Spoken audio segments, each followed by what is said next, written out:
A short time ago in a galaxy nearby, a podcast was made to inspire and entertain. Casual Space. Making space available, one story at a time. Your host with grace, Beth Mund. Hello, everyone, and welcome to Casual Space, where this week my special guest is Michelle Lucas. Michelle is the founder of Higher Orbits, a nonprofit organization that uses spaceflight to excite and ignite students in STEM, leadership, teamwork, and communication. Before launching Higher Orbits, Michelle served in multiple roles at NASA Johnson Space Center, including flight controller, instructor, and safety team member. She's a lifelong space enthusiast, and we unpack exactly how it all started, from playing with boxes in her kitchen, pretending to go to space, to a certain wax figure that came from the Chicagoland famous Museum of Science and Industry. If you know, you know.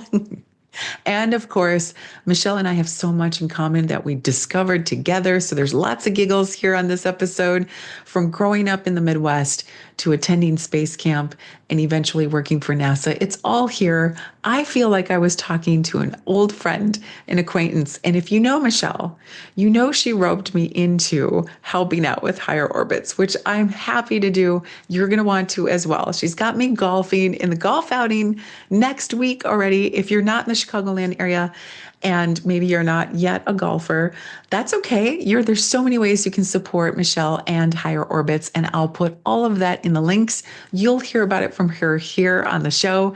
Ladies and gentlemen, it is my pleasure to introduce to you Michelle Lucas.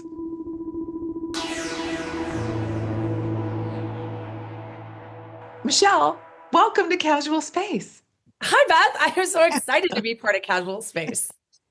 I'm so grateful you're here and glad to have you finally, because we were just talking off camera and I'm like, wait, let's just go together here and hit record. You and I, our paths have crossed like two ships in the night 80 million times. You know, it's so funny in this world that seems so big. The number of times that has been the case, you and I are discovering we have all these connect points and we don't even know all of them. One of my absolute best friends on the planet, Tara Rutley, her and I have like almost the same path in a lot of ways. And we're like, how did we not know each other until, when we met? I mean, it was more than 20 years ago now, but at that point we're like, oh my gosh. So it's the world is, it really is kind of a beautiful thing to realize that it's not quite as big as you think. I know, right? And I recall seeing you in the hallway, like in passing, and be like, oh, that's Michelle. Okay. Or at a conference or a meeting. Sometimes we would have like the NASA Star Award or some kind of like safety something. And I believe you were there and we said our hellos, but we didn't get to work together. Right. And so it's one of those things I was like, I know. And this is also terrible because it starts to become I know that we've connected, but like not properly connected, but like trying to place the like, where exactly was that becomes harder, right? The more places we go, the more people we see. It's like, wait, when exactly was that? Right. Well, here's some things we have in common. We have a lot in common aside from where we started, which, the halls of NASA JSC. How did you get there? Did you intern or did you apply right to the job? No. So I had very little guidance coming through all the things. I was the first in my family to go to college. And to be honest, nobody in the South Side Chicagoland area knew what to do with this kid who was like, oh my God, I want to go work at NASA. And it's funny. Students now ask me, they're like, well, is it because you were a girl? And I'm like, no, it's because I was anybody from the South Side of Chicago saying, the 80s and 90s that I was going to go work at NASA. So I went to university and I had jobs during university, but I never had an internship. I didn't really, to be fair, things were not the same as they are now as far as helping people on the paths. Right. And so I was fortunate. I had a job at space camp as a counselor. But the thing that was really transformative, Alabama or Florida? Alabama. Okay. So I have to admit, when they offered me jobs in Alabama and Florida, you took Florida. I did. As the kid who had never been anywhere, I was like, wait, I can go to Florida and there are rocket launches that I'd never seen a space shuttle launch or a rocket launch at that point. So I took that one.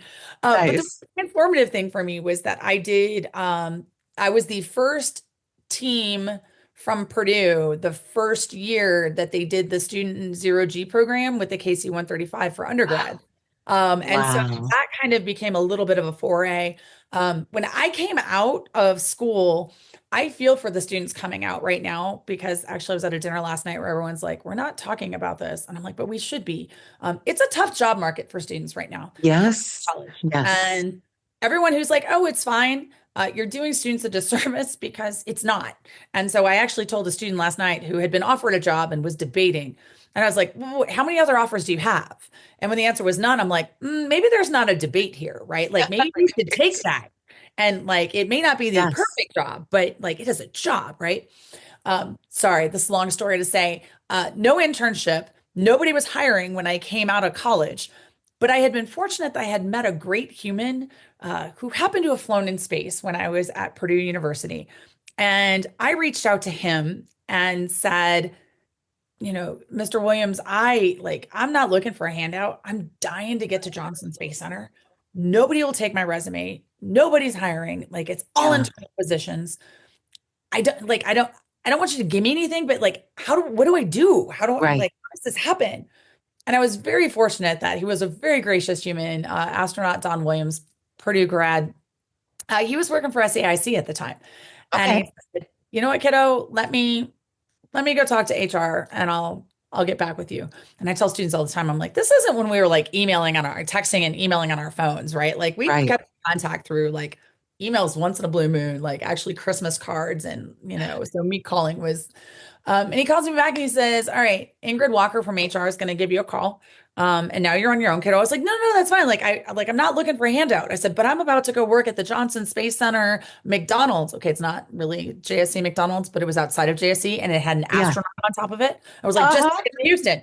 And so that was how I got my first job. I interviewed with, I think, Wow. like 30 or 40 other people to be part of the payload safety review panel. And so that was how I got to Johnson Space Center.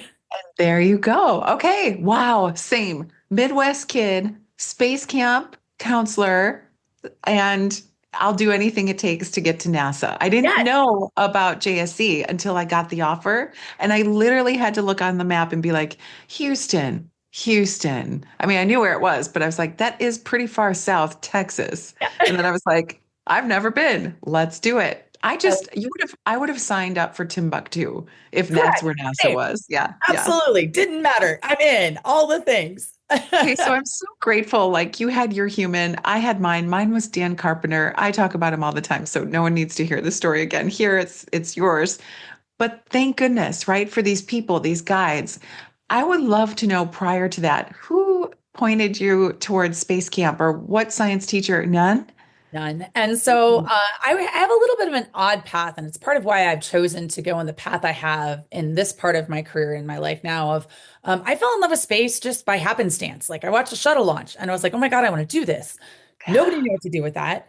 I was fortunate in third grade. I had a teacher, Mrs. Roque, who was not super science savvy, but she's my favorite teacher.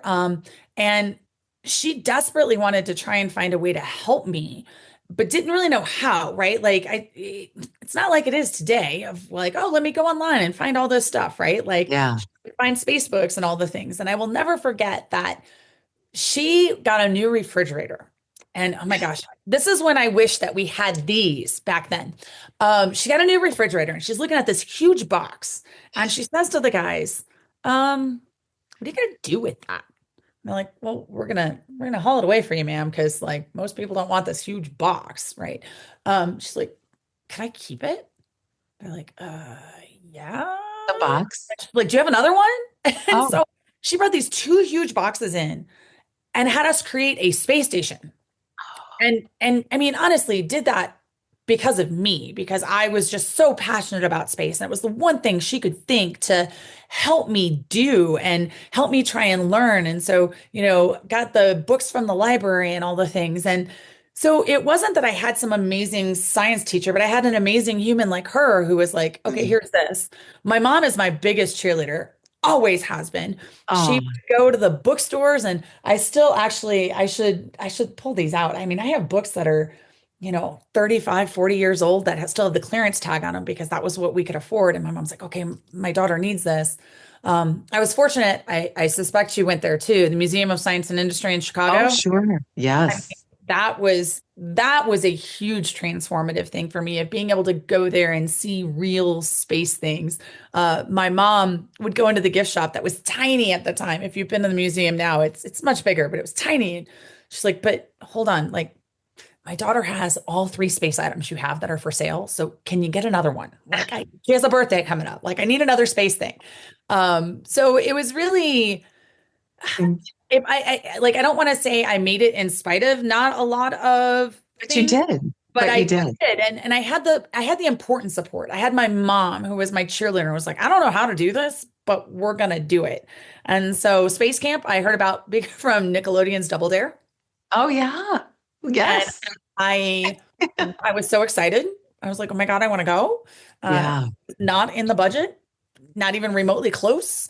Right. So I Right. wrote to them at one Tranquility Base, Huntsville, Alabama, That's right. and asked for a brochure. And they didn't A just send me a brochure, brochure. And they you sent probably me, filled it out old school oh, style. Filled well, out an again, they sent me a application. scholarship application. And I did. I wish we'd known to take pictures. I'm sure it looked terrible. My handwriting is not awesome today. I'm certain it was even worse then. But yeah, so that's how I ended up at Space Camp. Amazing. So what I love, I when we get to share career paths on the show, people really appreciate it because it's different every time. Every guest has one that's different. There's no right or wrong. There's no one way or this way. Everyone has their own. Some people in this industry are like, I knew it, I went for it, it was going to happen. Some people are like, I fell into it, which is hilarious to me because those of us who knew all along were like, how do we get there? We will sell our soul. And then Yeah, there's these correct. people who just fall into it and you're like, really? But that's life, right? Yeah, Athletes sometimes they're like, I didn't know I was a greatest ever shot putter until I threw the thing. And you're like, that seems so unfair. right? But it's also how it works, right? So I love that we share these journeys and the people who just do that one little extra step or extra thing. It's so profound. You never know. Absolutely. Okay. So here we are at NASA. Somehow we've gotten there, both you and I. And so funny that through the Midwest, many of the same channels. And I want to go back real quick and just say Yep. this. It's almost in our favor, if I could be so bold, to assume that I'm glad we didn't have the internet and all these other resources to either distract us or deflate us from an application because if you didn't have a science degree, if you didn't have an engineering degree, if you you didn't meet the qualifications, why bother? And I had no idea about that. So I was just like, let's just go for it. Who knows? And today, I think your students that you meet with and mine as well, I teach college, they are in the same, exactly what you said. They're like, well, I'm overwhelmed and I'm not prepared. They don't feel prepared. They are, but we don't know what's next and there's no guarantees and it's overwhelming. That really wasn't our case. We were just like, "Go for it, just go, be Well, brave."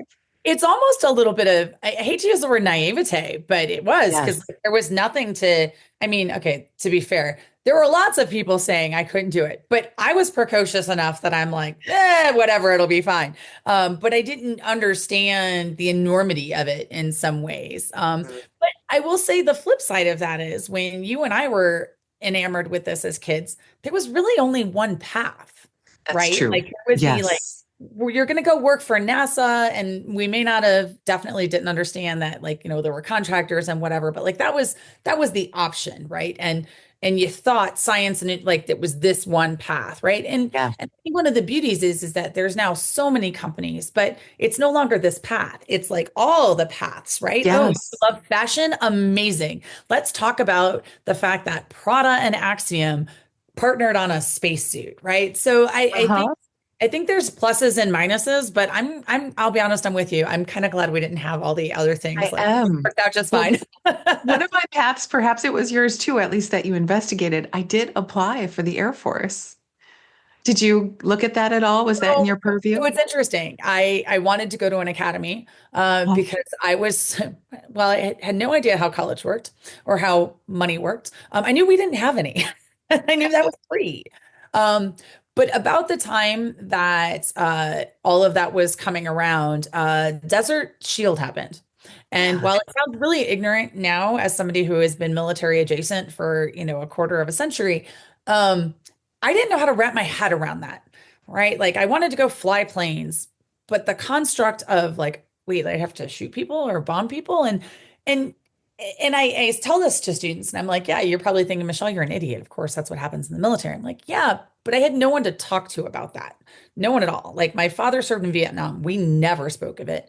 My grandfather served as a communications officer in World War II. He signed up, the day after D-Day, did, a couple of years. So I didn't know anybody in the military as a career path to have a conversation about what that looked like. certainly Adult, not a woman. well, and no, definitely no women, but like nobody Yeah, at all. And so right, right. looking at it, I was like, I don't know that I can do that. Adult Michelle now is like, oh yeah, I totally could have done that. But it goes back to why it's so important for us to have the conversations about our journeys, to share about our past and to share about the opportunities. So that way students can see these different things, right? Sally Ride said, if you can't see it, you can't be it. That's right. Yeah. Uh, and So so good. would my path have been different if I'd known somebody? Maybe. Pretty okay with where things turned out though. Oh, I think so. Let's go there. I can't wait. Okay, I can't believe we're there at the same time. Our paths are crossing yet again. By the way, one time walking down, you'll love this, 4 South. Yeah. We'll know what that is. I run into someone and we're both looking at each other like you do when you recognize someone, but you can't place their name or face. And you're like, I know you. I know you. I just don't know from where. And I'm looking at her and she's looking at me. And we just look at each other at the same time and go, space camp? So the odds of a space camper, I think there were like 3 or 4 of us only at the time. There are probably more now, perhaps.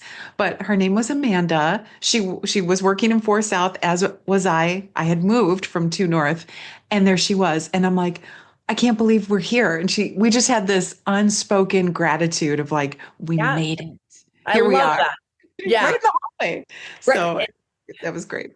I absolutely love that. I had a gal who I went to Space Academy with who was actually from Arlington Heights, and we never saw each other despite like because Arlington Heights and like it Close. doesn't seem like it was that Not far. Like, in high far. school, Yeah. we really, we didn't get to hang out, but then same thing, Johnson Space Center. I was like, it goes back to that big world, small world. Unbelievable. So when you get to JSC, walk us through where you start, who you're working for, what you're doing, and what it was like do you remember those first days? Was it just like candy in a I candy shop? I walked around just with my eyes big and my mouth open, and I'm sure I embarrassed myself on a daily basis. So I started off on the safety, reliability, and quality assurance contract, the SR and QA contract for SAIC. And I was part of the payload safety review panel as a technical writer. And it was a great opportunity to be able to get in and see a lot of the technical side of things. Reviewing everything that was flying to the International Space Station, from small payloads to the window observation research facility or the X-38 and everything in between. And so getting to see the behind the scenes of that was really powerful because it really drove home the complexity. I also got uh, a newfound appreciation for safety. I remember Challenger very vividly. It is still a visceral thing for me, Mhm. remembering that. And going through the safety courses that we did, you have to do as part of the SR and QA contract, I get to do root cause analysis. And we looked at the Challenger, investigation. And that really, is something that happened in my childhood that was really pivotal, to then Sure. come full circle as an adult and be like, wow, we're examining this. I'm looking at this as somebody who's in this industry. So we don't make these same mistakes. That was pretty incredible. So I did that for about a year and I enjoyed it, but it also maybe wasn't my perfect lane in a lot of ways. Crunching technical data all day long is perhaps not my strongest suit, we'll go with. I can do it. But I had been playing on the JSC softball league. Did you ever play on the JSC softball Oh, league? sure. Yes. Yeah. So SAIC had a team, or actually, I guess it was the PSRP had a team. And I had met John Curry, a flight director, And we got new pals, and he's like, hey, they're opening up positions for some flight controllers. You should consider applying.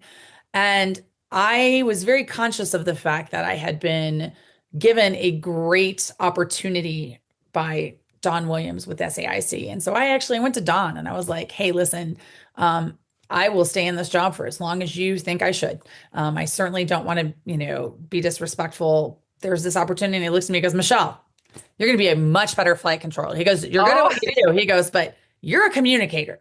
That's where you belong. And I'm like, okay. And so I applied. And so I moved into flight control, where I worked in the ops plan group. And so that was incredible. I got to work with some amazing humans, who, systems engineering, pulling together all the big picture, the plan, the procedures, all of that for the crew, each day. And I pinched myself, Beth, every day I pinched myself that I walked into Mission Control Center. And the first time I heard somebody, an astronaut, thank me from space, I totally embarrassed myself. I jumped up and down like an idiot. Luckily, Rick LeBreau, the flight director on console, looked at the ground controller and goes, put that on a tape.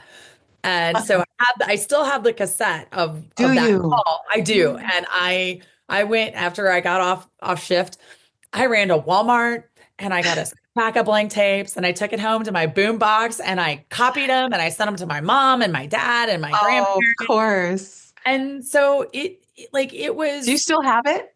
I do, and I've got to find it because in my last move, I have like a couple of boxes of treasured mementos, right? If you find it, we'll put it on the clips here in the show. We'll add it because we've got to now. I mean, it's a moment. It's a moment. There are several things that I need to find. It's actually on my list of things to do, that and my KC-135 flight footage. Yes. I had a lot of pinch me moments, and every one of them went back to little Michelle growing up with this dream. And like every step of the way, I was kind of in awe that I'd been able to do it and that I'd had the support to do it. And I think that's a key piece, is that I had the support. And while I may not educationally have had the support in all the ways, like my mom is just amazing. And so I have so much gratitude for every experience I've been able to have. And I always try and look at it through the lens of little Michelle, who was so excited. I mean, I love little Michelle. Here's something that I still have on my desk from Chicago. You'll know. You smell it, don't you? I do. I actually do. So for those of you who are not from Chicago, Chicago started these wax mold thingies, and they have a very distinctive smell. And so if you ever, as a child in Chicago, went to the museum, or Lincoln Park, taking me back, there were these things. And so they had a space shuttle, and it was just, you watch it, it puts it into an injector mold. I mean, this is way before 3D printing, right? And this little thing pops out. I was there 2 weeks ago, and they have a Mercury capsule now that they've brought back. But this is from when— I can't believe you still have it. I know, right? I can't believe it survived. I kept wrapping it in bubble wrap. But yeah. Well, 2 questions for you. The first will be fun. The second will be a little more career focused. Okay. Do you know what was at the Palm Springs Air Museum that we just got back from our Easter vacation and looked at? The X-38 was there. Really? That's where it is. It was crazy to see it because it was there while you and I were there in that hangar way back at the end of campus. And you're like, this is very exciting that we're developing like the next space plane. Right. And then all of a sudden it went quiet and it got, released to, I believe it would be like Skunk Works and it kind of sort of disappeared and got defunded and just went off. And there it was. We're walking through the museum. Cool. We turned the corner in the hangar and there it is. And the names of the NASA people who worked on it were inside, signed on the wall, inside of the vehicle. Super cool. John Murtor's name was right at the top of that list. So I might have a photo. I'll have to look and zoom in. Very cool. Hi, everyone. It's Beth Mund. I'm the executive director of Stories of Space, and I am thrilled to invite you and share with you this very exciting announcement. We are announcing right now, right here, mission number 5 That's right. I can't believe we're on mission number 5 already. What is mission number 5? Well, after 1 and 2, where we launched our stories, your stories submitted to us on the website, storiesofspace.com, to the International Space Station on a zero-G flight, launching later this year from Nova Scotia, and later this spring with the College of DuPage students in a weather balloon up to the stratosphere. I can't believe that mission number 5 is our biggest and boldest yet. We're taking your stories underwater. That's right. We're going from space to sea. And whatever you want to dream about, whatever you want us to discover, or whatever you think about when we think about exploring ocean worlds, not just here on our own, here on Earth, but in the vast universe, that's exactly what we want you to send us. And be creative, be inspiring, and most of all, be uniquely you. And send us your story, your ideas, your technologies, anything you like. As a matter of fact, in this only mission, we're taking off the word limit. That means that you can send us a story as long as you'd like. We'd be honored to take it with us for 3 days and 3 nights underneath the ocean to a research facility where myself and my very talented team of 4 will be staying submerged underwater with your stories. And it'll be such an honor. I can't wait. So, July, your stories underwater about space, about oceans, about the possibilities of all the things we're about to discover. Let's do this together. Check it all out at storiesofspace.com. And if you'd like to partner with us and have some ideas about how we can take your mission along with us, please reach out to me directly at beth@storiesofspace.com. All right, I can't wait. Send us your stories for mission number 5. Thanks. Let's rock it back to our next segment with our special guest on Casual Space. The second thing I want to expand on what you said was your safety culture. Do you live that, and was that ingrained in you outside of NASA then? So Like no, most it of us. wasn't ingrained in me outside of NASA. No. My parents are 2 very different humans. My mother is not a risk taker, and Mom, I love you with all my heart. She will admit that. I mean, I took her on her first cruise a couple of years ago, and it Oh, was like a huge step. Like boats are not her thing. So like okay. airplanes, I finally got into her where she's not freaked out every time. She still didn't love it. She's not, you know. Whereas my father owned a race car and a motorcycle and all like Love it. the things, right? So while my mother was not necessarily like super safety, like I had this interesting, like mom is not interested in boats and planes and all those things, and dad was. Um, and so look, we grew up in an age like I didn't wear a helmet on my bike. I didn't wear Yeah. any elbow pads, or like we didn't have seat belts when we were, I mean, like we started wearing them probably in our teens, but like I remember being a kid where like there wasn't even a seat belt in the back seat of the car, right? So safety was not an initial part of my culture. SAIC and the SRNQA contract really built that as part of my constant thought. Now I had become post Challenger when I was in high school and college. I read like all the books, whether it's, and they're still all on my shelf here, the Challenger launch decision, and such. So I understood that it was really important to be vigilant. It wasn't until I got there that I really understood the nuances of that. But I've carried that forward. In fact, during pandemic, when when we were trying to figure out how to get back to running in-person events, because that's one of our things with Higher Orbits is like we are all about a in-person, really substantive Sure. Sure. experience. And so we did things during COVID online because we had no choice, but trying to figure out how to get back. And I'll never forget, like I'm going through all the things and astronaut Wendy Lawrence looks at me and she goes, there's that safety culture coming through. I love it.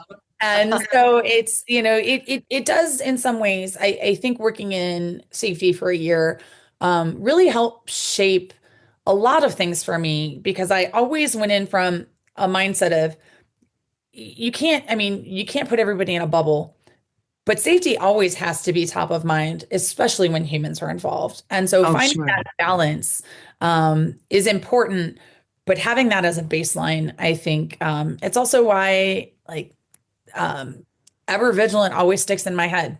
And every time I like, not to bring it to a depressing moment, but every time I'm at KSC, I take time to spend time in the Forever Remembered exhibit because those are the times where we lost our vigilance.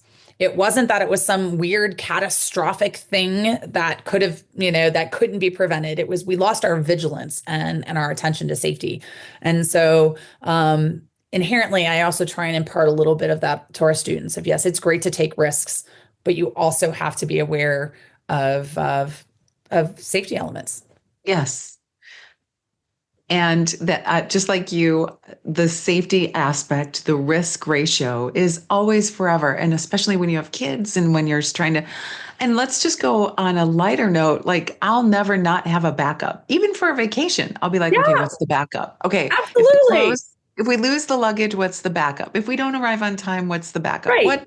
If there's no hotels where we're going to stay, you just can't, I cannot think any other way because NASA ingrained that in me to be like, always have the plan B, always know what's available to you, always have the resources in front of you. Yeah. Sometimes it's overwhelming and I just want to like show up. And sometimes I'm like, thank you, NASA. Thank you. And I will say, um, we have so much in common. I cannot wait to get to our organizations, our wonderful outreach organizations. But there was a way in work, both at NASA and post NASA, should you agree, that because we knew risk assessment, because we knew safety, and because we knew how to operate in a culture that required so much of you said village, I'm sorry, what word did you use? Vigilant. Vigilance, thank you. And so much of your like 100% attention to what you're doing, what you're focusing on, mission focused, right? You it's weird that when you left NASA or when I left NASA, that didn't always have first priority. It wasn't always apparent. And when you showed up that way or when you brought that, people were very impressed. And you're thinking, wait, doesn't everyone work this way? Yeah. How is it that people don't work with safety, awareness, attention to detail? Very different outside of NASA, would you say? Oh, I've had the same experience as you, and the attention to detail, right? And to me, Right. attention to detail becomes a core tenet of safety, right? You're Mm. paying attention to and making sure all the ducks are in a row. I mean, my ducks may be very frazzled, but I try and at least make sure they're in a row. Fuzzy Um, duck. they're fuzzy ducks. They're fuzzy ducks covered in sparkles. It is different, and I think that it's one of those things that NASA does really well of making sure that you have those elements ingrained from the get-go. And it is something that serves well elsewhere also, to your point of like Yes, it does. I'm rarely zero fault tolerant. I can't deal with it. To your point, I need a backup plan. Zero fault Yeah. tolerance doesn't work. What was it like for you? How did you decide to leave NASA? Where did you go from Well, NASA? so post flight control, I actually went and I was a technical instructor for astronauts for nearly 8 years. And so I worked in the daily operations group. I worked with 100 astronauts at Johnson Space Center, but I also worked at all the international partners for their astronauts, flight controllers, and instructors. This goes back to little Michelle, whose idea of vacation was to get in a car, drive an hour and 20 minutes to Six Flags Great America, stay overnight at the Howard Johnson because it had an indoor-outdoor pool. Oh, And yeah. like it. So you got to go to Six Flags 2 days in a row for the price of one. So that was vacation, right? And so now I'm traveling to Russia, Germany, and Japan. Um, and I had all the pinch me moments again of like, oh my gosh, I can't believe I'm in all these places. And I loved working with the teams there. I loved doing what I did, but it was time for a change for a variety of reasons, including I'm glad I was ready to get out of Houston, Texas. Oh, sure. Yeah. I Yeah. my then husband was offered a job elsewhere, and I said, "Let's go." And so Yeah. I decided it was about the time that commercial space was coming on board, or not coming on board, but becoming a bigger thing, shall we say. Yeah. So I started my consulting company, which I still have, and I ended up doing some consulting internationally for a nonprofit, and got to the point where I was like, you know, I've been complaining about workforce issues in the United States and the challenges that we have. I don't like to complain about things and not do something about it. So, how about I do something about it? And so Uh, in 2013, I started the paperwork to create Higher Orbits. And Higher Orbits with the intent of it being a 501(c)(3) nonprofit utilizing space flight to get kids engaged in STEM, teamwork, leadership, communication, build our workforce. I was unwilling to operate under the guise that this existed until it existed. And so our paperwork started in 2013. And in August of 2015, we officially became Oh my gosh. so August 10th Okay. of this year will be our 10-year anniversary. Congratulations. Thank Okay, you. first of all, wonderful. I love that you started Higher Orbits. I'm always looking to you to see what you're up to, what's Oh, happening. It's so sweet. wonderful to follow. We're going to put all the links in the show and we're going to start talking about it here. I had the same problem. We filed with the IRS to establish Stories of Space. A year later, we got our, and that's actually quite swift. Yeah, that's it. That's actually pretty quick. Ours took like a year and a half. Yeah. Insane, insane. Okay, so here we are, kind of paying it back, right? We're like, we've been able to have this path. We want to encourage everyone. And I think it's because, Michelle, so many of us ask us, they just ask, they're like, how did it work for you? What was it? How did you succeed? What were the secret sauces? And you're like, they were unique to me, but not it doesn't disclose anyone else's path that has the opportunity. So let's open that pathway, which is exactly what you're doing. So when you started Higher Orbits, you were probably, were you solo? Did you bring in some board members, partners? Was it just you? And if, So I, I'm sorry, I'm laughing because some things have changed and some haven't. yeah, So this goes back to a small world thing of to start with. I mean, so as a 501(c)(3) nonprofit, you have to have a board. That is a requirement. And yes, yeah, so while I am the core human all the time and don't really have anybody else full time, and when I say we, people are like, is there a mouse in your pocket? yeah, who's the we? Who's the Who we? is Um, it? I had no idea how to like. I don't know how it was for you. Did you have help with your paperwork? I'm going to learn from you right now, Michelle. I'm going to Well, learn because it, I'm only a year operational and okay, it's all me. I okay, have two on my board. How many do you okay. have? Well, we now have a board of a dozen. But when you first filed your Awesome. paperwork, did you have help? Not only, oh, no, what, none Okay, whatsoever. so I was so overwhelmed. I'm like, I don't know what to do Uh-huh. with this. My high school cheerleading coach, her daughter was in law school. Oh, So I funny because I see. remember little Natalie. She hates this. I'm always like, I remember little Natalie with pigtails and a little stuffed bear. And now she's at law school in San Diego. And I was like, hey, Nat, like, how does this work? I want to do this. And I was Mhm. so lucky that Nat was like, I want to help. Like, this is the kind of thing that I actually really enjoy. And so Natalie helped me with the paperwork and has been she's been an officer of the company since she's been the secretary of Higher Orbit, and she's been a board member for the last handful of years. But yeah, we started off Oh, with two board members. We're now 12. I really nice. am kind of a one human wrecking crew, if you will. I'm the only person who's 40 hours a week, and it's not even close to 40 hours, try 70 or 80.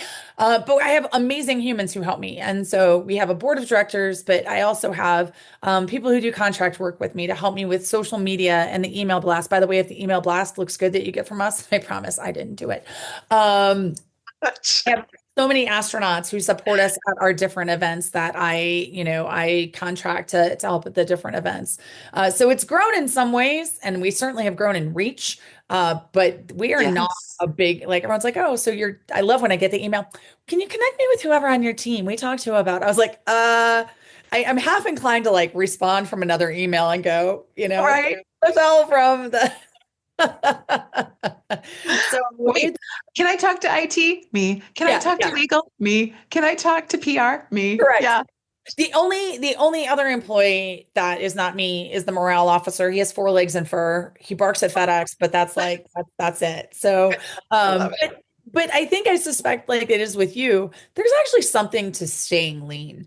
And for all the great things I've Yeah. seen in at places like NASA, I've also learned that it is possible to become big and cumbersome, and there's a beauty to being lean and agile.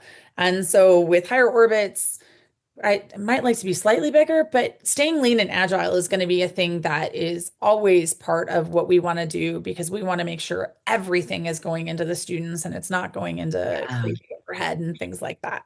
Yeah. Well, let's talk about the students and talk Yeah. about what they are receiving through the organization. What do you think is their favorite? Oh, well, I mean, it's one of those things that I get a lot of requests for a wide variety of things, and I have learned saying no is one of the hardest things I ever learned. Actually, one of my favorite entrepreneurs who's been a mentor for me to me forever said this to me in Adelaide, Australia, after at IAC, however many Oh, years ago that was. And he's like, Michelle, you need to learn how to say no. And so I have this next to my main computer as a reminder that just sometimes say I have no. to say no. And I don't like saying no. But I've had to learn to sometimes say no to like, here's our lane, like, and this is what we do and we do it really. Yeah. And so we have one program that is what we consistently run. We run a program called Go for Launch. It's a multi-day space-inspired STEM event where students get to work with an astronaut for the entire event, the whole thing, beginning to end. They're going to get talks from the astronaut, but they get to hang out and get served pizza by an astronaut and ask Oh, about, whether it's what was your favorite moment in space or were you scared the first time that you got behind the controls of a plane and everything in between. And I think there's such a beauty in that because while astronauts are these incredible humans who've done amazing things, they're also just people. And yeah. so students being able to have that kind of access, it really it it recages what's possible for them because they're like, well, wait, this person's kind of just a person like me at the end of the day. So we run this program all across the country. The idea is to bring space-inspired STEM events to the backyards of students all over. Ultimately, they are defining and designing an experiment that they want to see flown in space, and they compete for the right to do that. We've run 83 programs. Number 84 will start tomorrow in 21 Yay. states. Okay. And we have sent 20 student experiments to space already. We'll have four more launch in, we're going to go with summertime in Okay. theory to the space Yep. station, and then another three towards the end of the year or early next year to the space station. And it's one of those things that we we believe in deep impact for a smaller group.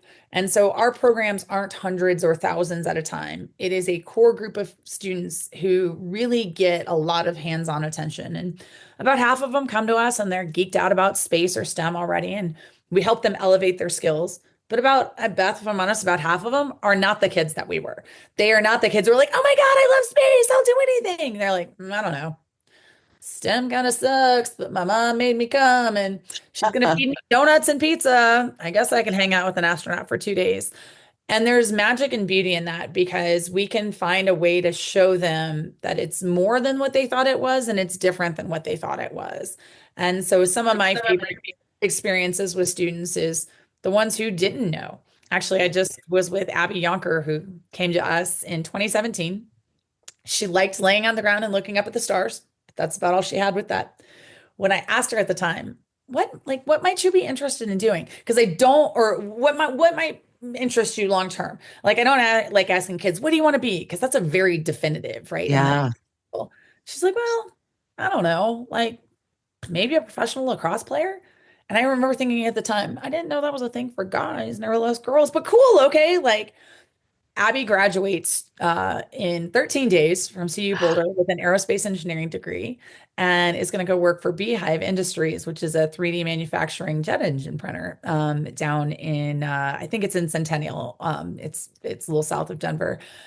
And so we are fortunate that we have these students who we get to know. They actually, Abby and a couple of the others coined the term space mom and it stuck, which my mom thinks is hilarious because I have no children.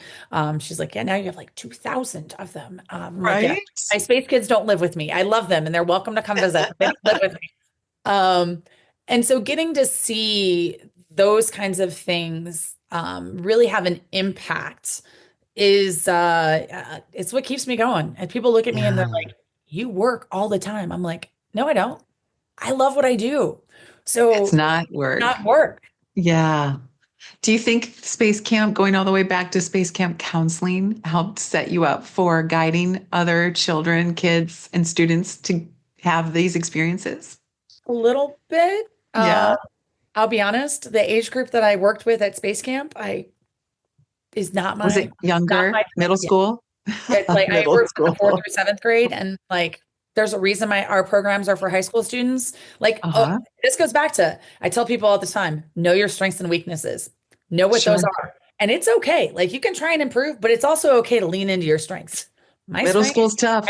little kids and like younger kids are just they're not my jam, right? Like it's I, like and I love the people like I have friends who that is their jam and I'm like that's fantastic. You have a great time with that and then send it to me. And they're like the high Yep. school are a pain and I'm like dude, I trained astronauts. These kids are no more difficult than them. I promise all day long. Um, so I think the experience in some ways set me up for that. But honestly, what set me up the best for it was two things. One being in industry, and that is the thing about our program of like it is always taught by somebody at this point, always me, who has done the job. Didn't just learn about it, isn't just a ambassador for something, which are all amazing things. But this goes back to the Sally Ride thing, right? If you want a job doing this, who better to show you it than somebody who did the job, right?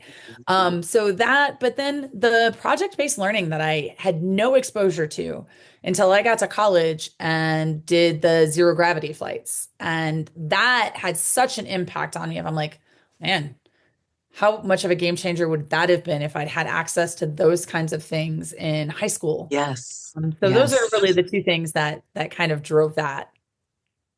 Uh-huh. And now we have this amazing, well, the doors are opening for accessibility for students that have these interests now more than ever. You don't have to fight so hard. It's still not totally accessible, but there are a lot of projects from students and from people all over the world that are getting on the space flights, space payloads. It is very exciting to see, and it's a little bittersweet, right? We left NASA right when that transition into commercial space was happening, but that was always the goal. So what a great thing. Are you ever going to retire from either higher orbits or industry? No. It's funny because people ask, like, what's your 5-year plan, 10-year plan? I'm like, I don't know, keep doing what I'm doing. And they're like, can you do this at this pace for forever? I'm like, well, we'll keep going until I can't, and then we'll dial back. Beth, I have loved space for as long as I feel like I've been able to breathe, certainly as long as I've been able to articulate anything. And I cannot imagine going into any other industry. This is what I love. Now, if a wombat walker position opens up or an otter snuggler, then I'm in. That can be my side hustle. Oh, I actually get paid for. Those are two of my favorite animals. did you But get to see them when you were out in Australia? Did you oh say you yeah, were? Did you? I fell in love with wombats. Everyone's like all about the koalas, and I held a wombat, and I was like, oh my gosh, I love it. Can I take it home with me? This is what I want to do. I want to be part of the space industry for forever, and it's been exciting to watch it evolve. Have you And been back to JSC? I have Yeah. not since before pandemic, but I do get back to JSC on occasion. And I still keep in touch with a lot of my friends there, and I'm at KSC several times a year. Oh, Um, good. Good. I in higher orbits. We're 10 years in almost. Our 10-year Wow. anniversary programs will be in 2026, and it actually will be in the Chicagoland area. So stay tuned for that. Let's Um, do it. Oh, I would love to host or help or what oh, have you. And you've oh, already roped me in. You're girl, sly. You are sly. girl, we have. I cannot wait to share. It's all coming together, and you are definitely going to be part of it. This is I love this, and it Yeah. Yeah. sounds cocky, but I get job offers all the time. And my answer is always no. And people are like, but do you want to know how much money? I'm like, no, because I love doing this. And maybe someday that'll change. And if it does, then the beauty of life is that you can take a different path and pivot. But as far as I'm concerned, this is what I want to do for like, now until eternity.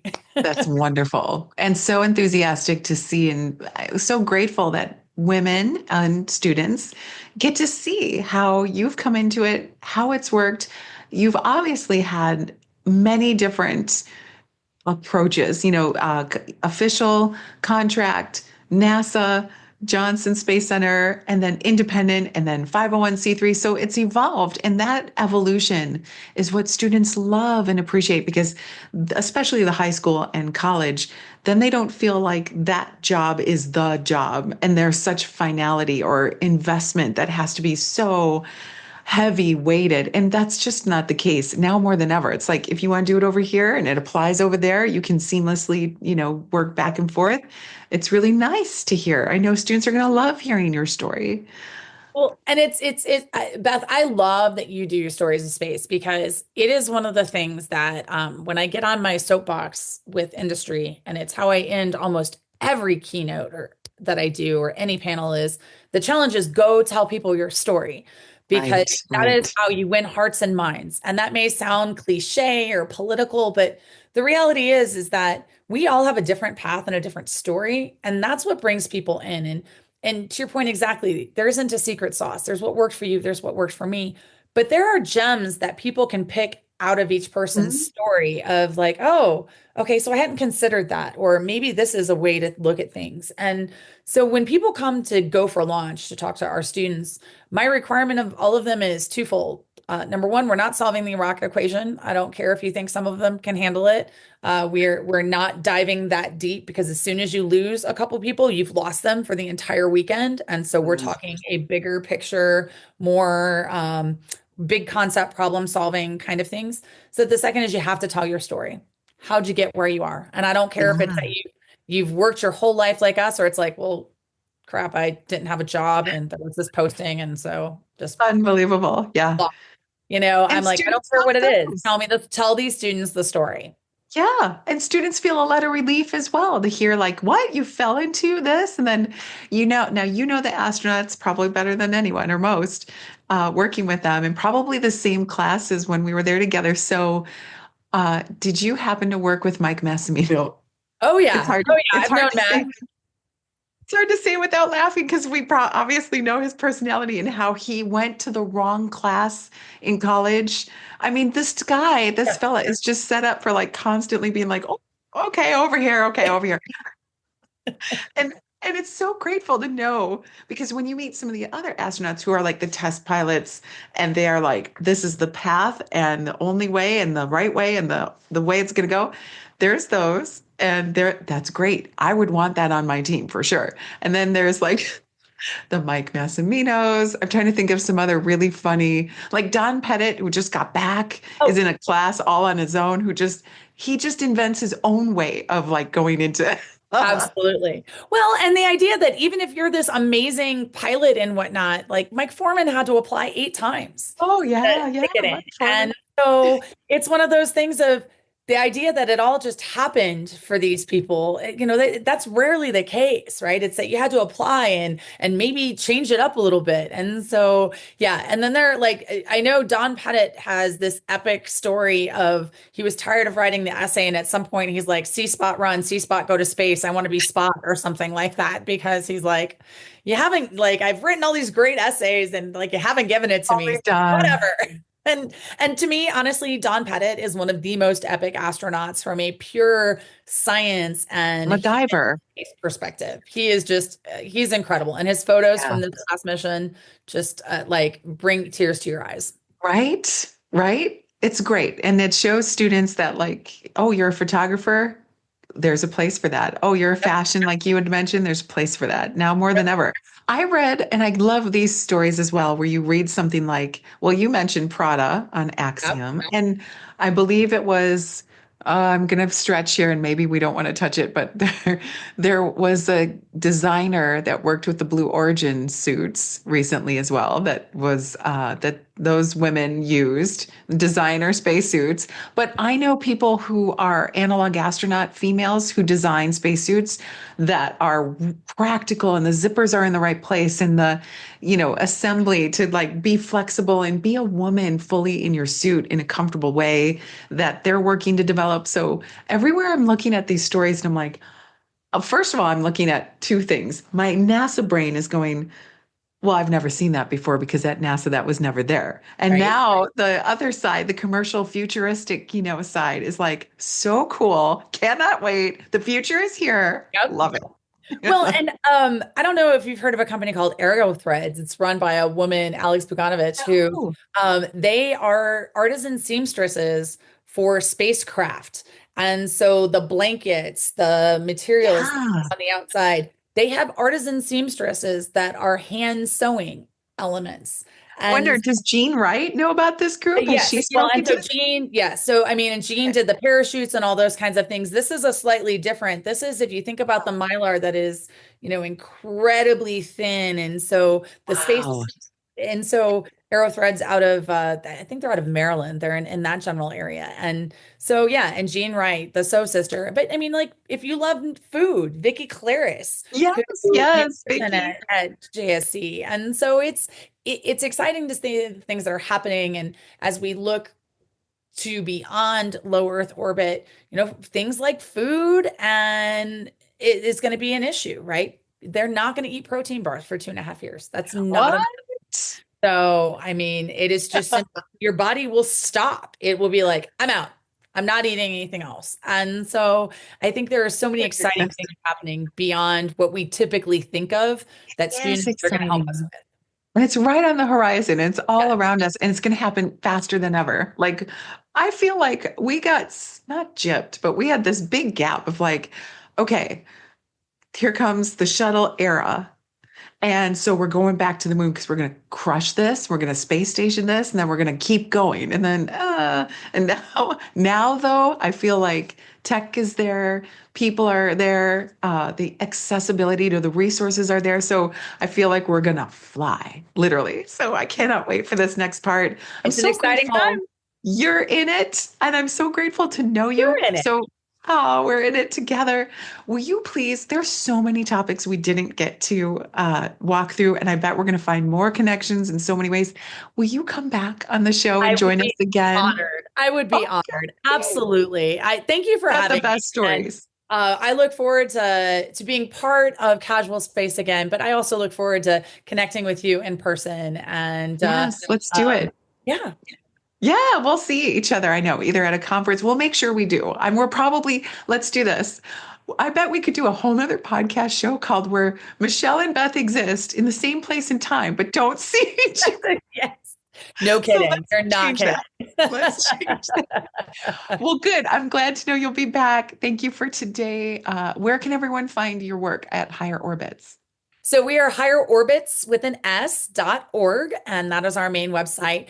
We also have some fun things coming up that everyone is invited to. We have a galactic golf outing in the Chicagoland area on May 13th.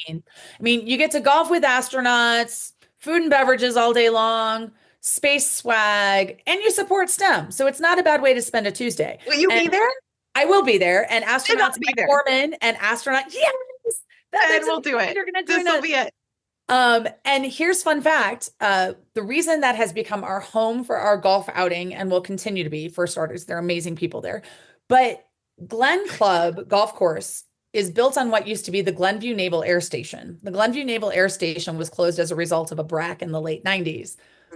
But when it was open, Neil Armstrong was once stationed there. So it has all the space guys. So it's That's natural so place cool. to golf with astronauts to support our future STEMist explorers and astronauts. I love it. Okay, I got to work on my game. I better get started. I love Okay. it. Oh, We'll good. see We're you there. finally going to see each other. Okay, and all of this, all the promos to this event. Can people still come and support the event? I'll put it on now. And Absolutely. Okay, great. I will take registrations until the day before. Come join Great. us. It's a blast. Always. Okay, will do. I look forward to that and finally getting to hug you in person. Yes. Thank you, Michelle. Thanks, Beth. I will see you in a couple of weeks then. If you enjoyed this episode, give it some stars by rating and reviewing it on your podcast platform. Embrace the space. Casual space.